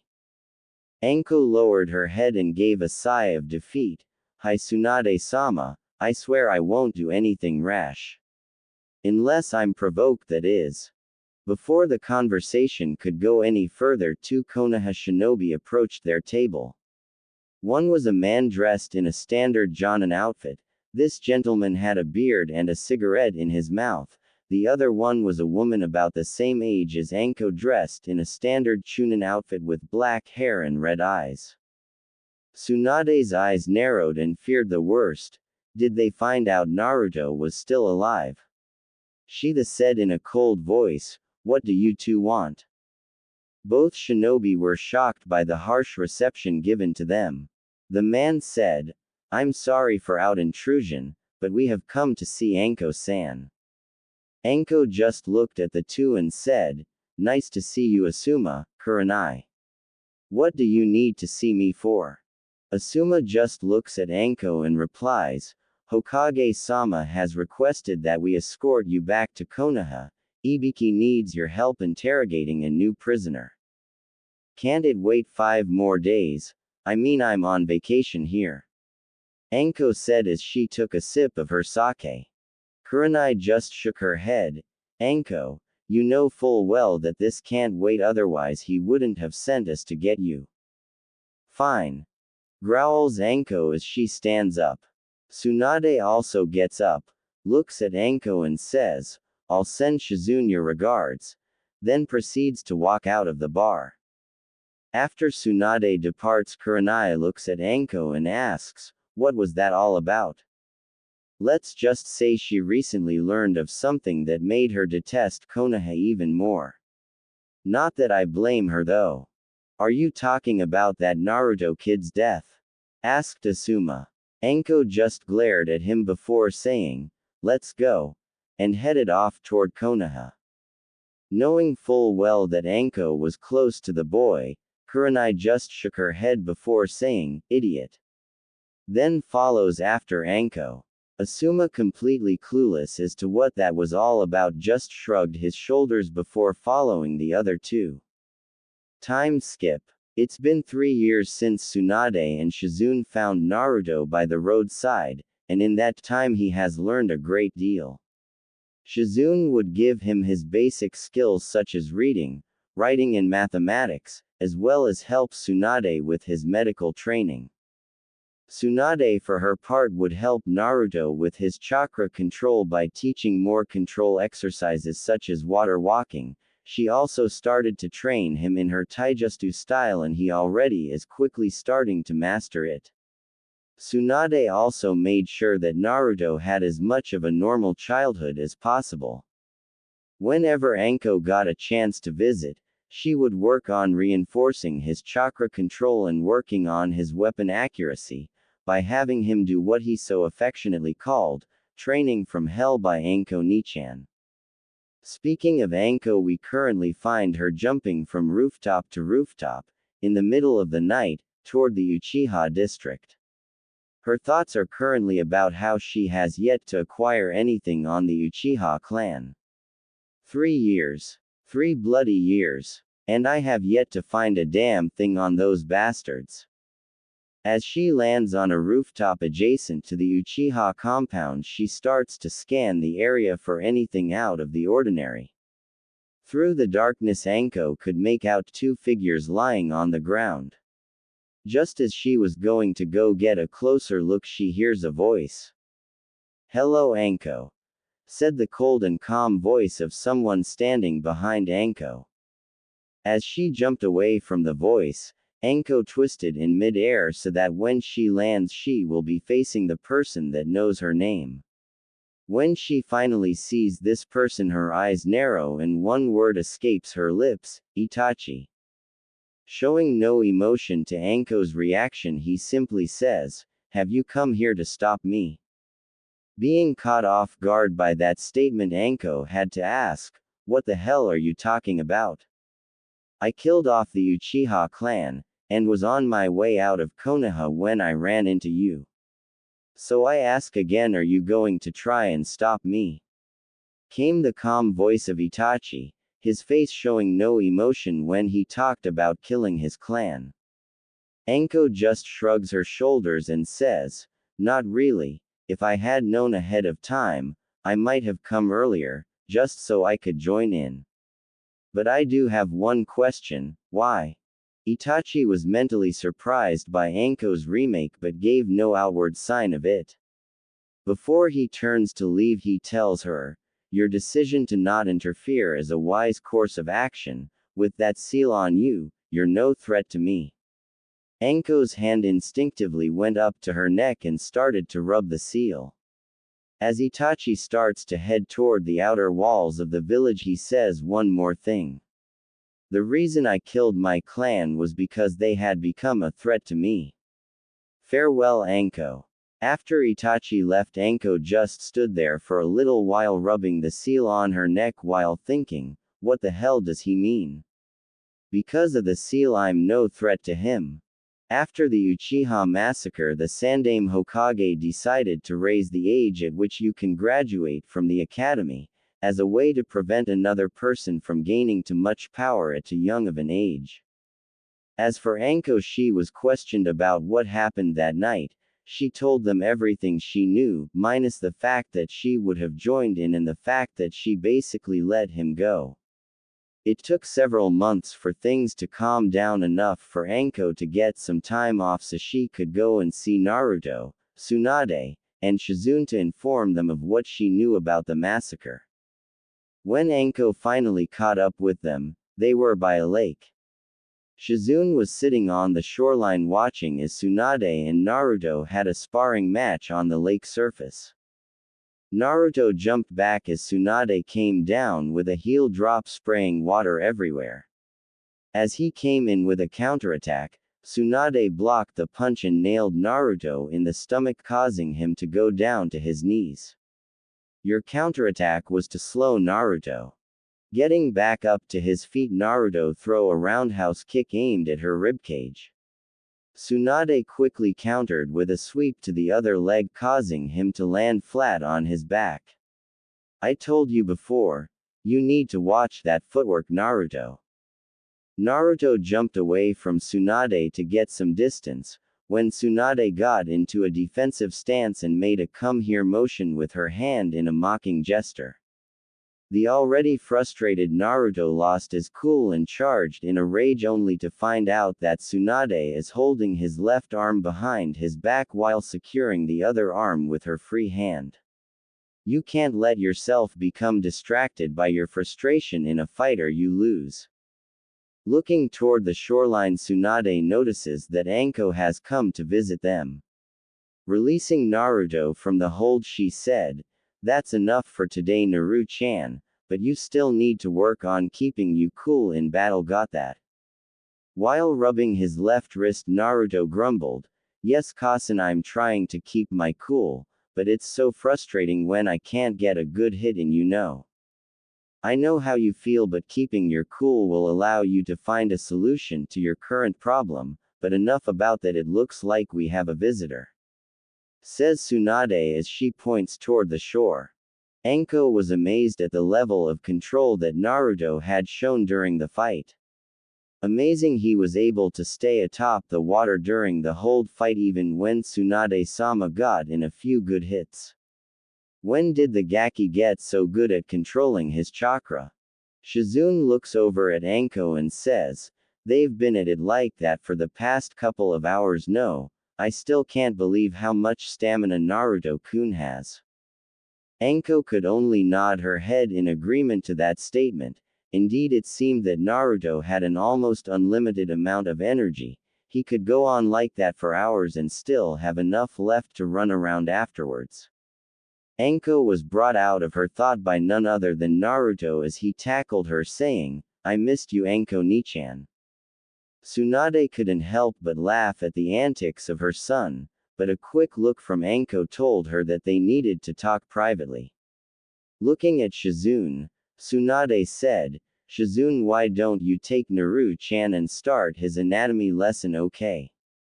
Shizune understood the underlining message, that she wanted to talk to Anko alone, so she nodded and said, "Of course, Tsunade-sama, come on Naruto-kun, let's go and start your lesson now, okay?" "But I want to spend some time with Anko Nichan," complained Naruto. "She will still be here after your lesson, now get a move on before she really does have to go back," said Tsunade as she gave him a look that meant there was no room for discussion. After Shizune took Naruto away, Anko got a very serious look on her face and said, "Have you heard about the Uchiha massacre?" "Only rumors that the entire clan was wiped out, so what really happened?" "Itachi killed his entire clan save for his younger brother Sasuke. As for why he did it, all I can tell you is that he said, they have become a threat to him." "He said, what aren't you telling me?" Getting a sheepish grin and rubbing the back of her head, Anko replied, "Well, you see, I kind of ran into him when I was doing my surveillance of the Uchiha compound. When I told him I wouldn't fight him, he said that because of that seal I was no threat to him." "Do you know what he meant by that?" Tsunade started to rub her temples after hearing all that Anko had to say. "Well, he could have meant the fact that when it's active it causes you great pain and you are unable to use your chakra properly. So I wouldn't worry about it too much. Now let's head back to town so you can visit with that son of mine." Nodding at the explanation given to her about the seal, they both head back to town, to catch up with Shizune and Naruto. Tsunade couldn't help but continue think about what Itachi said about Anko's seal. "What did you mean, Itachi, when you said that because of the seal she was no threat? Is there more to that seal than what we already know? I'll have to look into this." It has been 1 year since the Uchiha massacre, and Tsunade was no closer to understanding what Itachi meant about Anko's seal other than what they already figured out. Tsunade had thought about talking to Jiraiya about the seal, but there were 3 reasons that this didn't happen. The first was the simple fact that she has no idea where he was or how she would go about finding him without aimlessly wander all over the place. Something that she had no intention of doing right now. The second was because Jiraiya was a self-proclaimed super pervert, and she didn't want him to try and corrupt her son. The third and most important reason had to do with Naruto himself. She didn't want to gamble on whether Jiraiya would keep quiet about Naruto or would he tell Sarutobi-sensei about him. Tsunade may be a chronic gambler, but one thing she will not gamble with is the safety of her son. Because of these reasons, Tsunade decided to contact Jiraiya as a last resort, but that wouldn't stop her from asking him if they happened to come across each other. So she has been looking for any information she can find about seals at every village that they come across. She would talk to anyone that had any experience with seals and would try to find books on the subject, but still no luck, and Anko's seal seemed to have been suppressed by whatever method the Hokage used, so she still had time. Right now she had more pressing matters to attend to, like getting back to Naruto's training. Tsunade wanted to try a new type of chakra control technique that would help him if he wanted to try and control Kyuubi's chakra in the future. So she had Naruto on the outskirts of town. After picking up some pebbles, she starts her lesson. Alright Naru-chan, today I'm going to teach you a new control technique. I want you to use these pebbles and keep them perfectly balanced on the tips of your fingers while being able to move your fingers like you normally do. Like this, okay? After this explanation, Tsunade gives a demonstration of the technique by moving her fingers around while keeping the pebbles on the tips of her fingers. Come on Kasen, this will be easy. I was hoping for a more challenging exercise. I'll have this mastered by the end of the day, said a confident Naruto. Confident, aren't we? It's not as easy as you think it is, but how about we make a little wager on it, huh? A bet, Kasen. Yes, a bet. If you can get to the point where you can do this exercise with your left hand by the end of 3 days, then I'll give up sake for a week. Naruto was shocked by this statement. His cousin was willing to give up sake for a week just to prove him wrong. His only response was, really? Yes, really, but if I win you have to give up ramen for a week. What? Not the ramen, anything but my ramen, yelled a shocked Naruto. What? Did my little Naru-chan lose all his confidence already? What happened to mastering it in 1 day? I'm giving you 3 full days to learn it. Pretty generous of me, don't you think? Tsunade said to egg him on. Naruto thought about it for a moment before saying, okay, it's a bet, but are there any other restrictions besides the time limit? Puzzled, Tsunade decided to see where this line of questioning was leading to. No, I won't put any other restrictions. So why did you want to know about that anyway? Naruto just rubbed the back of his head while giving a sheepish grin.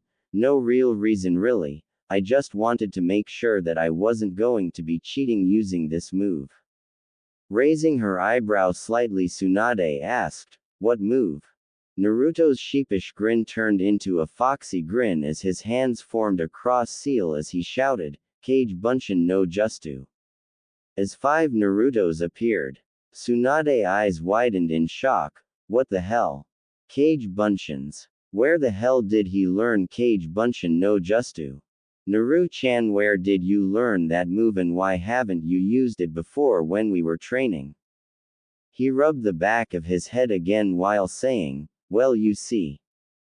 Flashback 6 months ago on Naruto's birthday. Anko had just finished up one of Naruto's training sessions when she asked him a question. Hey Gaki, how many ninjutsu skills do you have? Well, all Kasen has taught me is Kawarimi, Henge, and Bunshin no Justu. Aside from that, just some medial just you. Why? Well, I thought I would give you a special just you for your birthday present. It's called Kage Bunshin no Justu, said Anko with a grin on her face.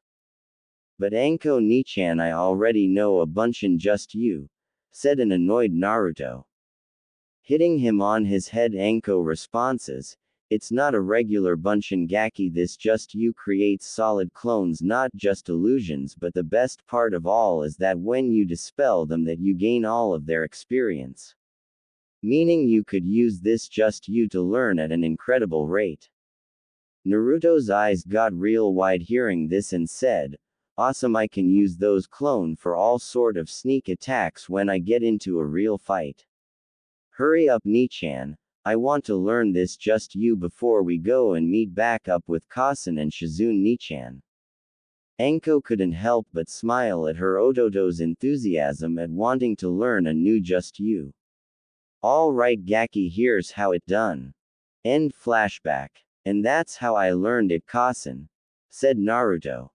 Tsunade just shook her head after hearing Naruto's explanation. Why am I not surprised? Anyway, now why don't you tell me why you haven't used it before now? Well, I don't like to use it when I'm learning something new, it just feels like I'm cheating or something, but I do use it when I want to refine any of skills. Then why are you using it to learn this technique?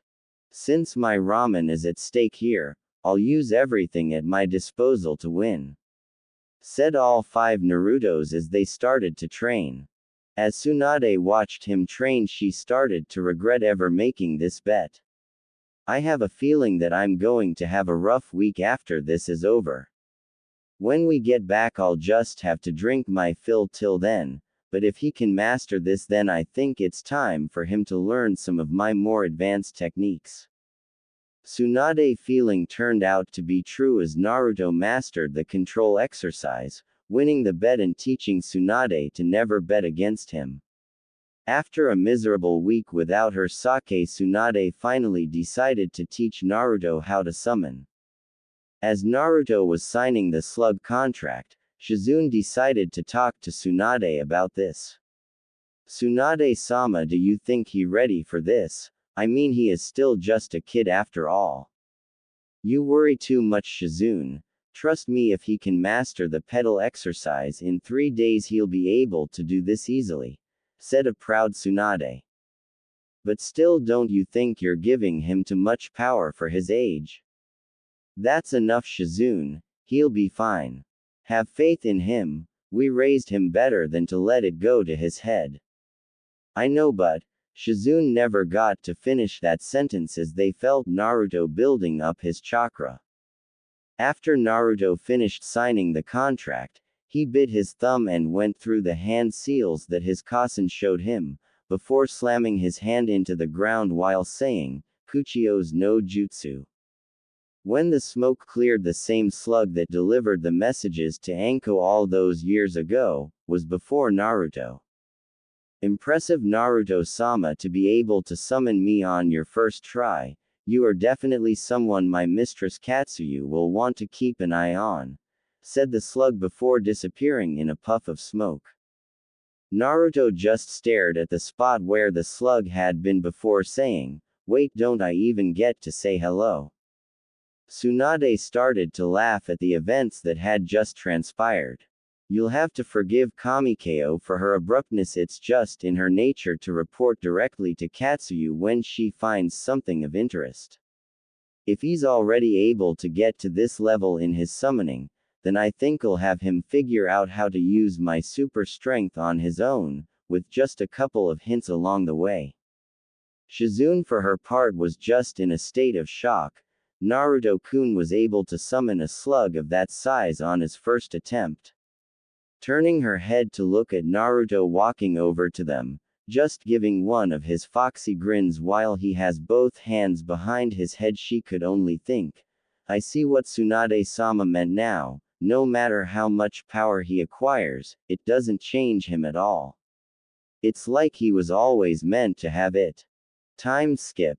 It's been 1 year since Naruto learned to summon, and his progress with Tsunade's super strength technique has been slow. Even with Tsunade's hint, it has taken him this long to get the basics of using his chakra to heighten his strength.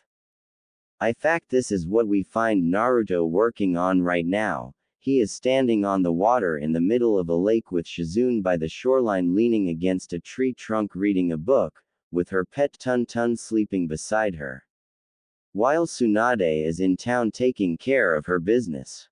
Naruto was staring at one of the pebbles in his hand, trying to figure out how to use his chakra to enhance his strength so he can embed the pebble into the tree trunk that Shizune was leaning. Starts to channel his chakra while thinking, let's see if I can control my chakra enough to enhance and strengthen my muscles to do this.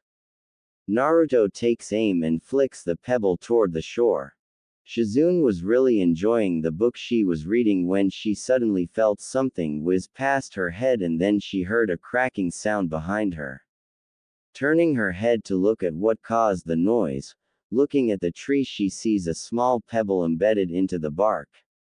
Shizune looked back over at Naruto to see him jumping up and down in joy. She then looked back at the tree trunk. Did Naruto-kun figure out how to do it already? Naruto-kun, how did you do that? Before Naruto could answer, clapping could be heard as Tsunade came walking up to the tree trunk. Well done, Naru-chan. Looks like you were finally able to figure out the basics for my strength.